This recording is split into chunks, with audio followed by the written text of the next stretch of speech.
Welcome back. Now, if you've got kids at school, you might be heading out the door and you will know the experience of walking the supermarket aisle looking for some inspiration for what to put in the kids' lunchbox. Yes, it is the never-ending hunt. It's the pursuit for something healthy that will actually get eaten and not end up in the bin or squashed at the bottom of the backpack or in the locker. So we sent Sarah Stewart, a new school mum herself, to go and look for some answers.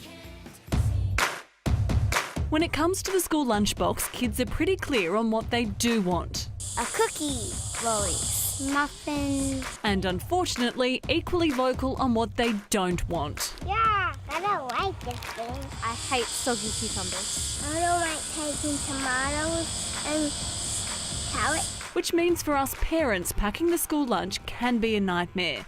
But there are ways to give them the type of snack they want, but without the high levels of sugar and salt. This dairy snack, this has got 6 teaspoons of sugar per serving.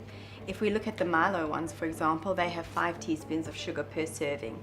If we come over here to the Tamar Valley, they have 1 teaspoon, and these have just less than 1 teaspoon. We don't always have the time to make homemade things, so what I always recommend is choosing 1 or 2 homemade recipes for the week and making it on a Saturday or Sunday as a fun activity with your child, and then you've got it for the rest of the week.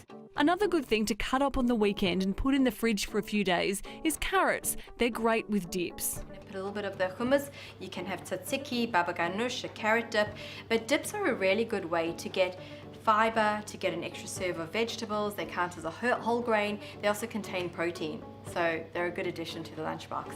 As a parent, it's not just what goes inside the lunchbox that you have to think about. You also worry about how to keep things cold, especially in this hot weather that we're having. But there are lots of fun ways to do it. There are pouches like these you can put a yogurt in.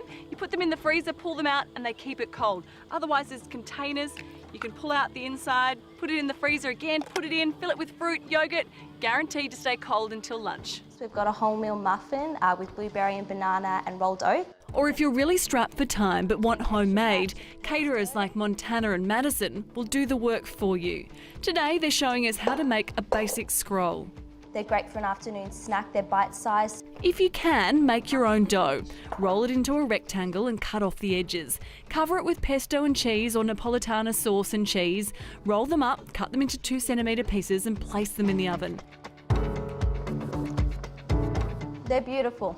Even the fussiest kid will love them.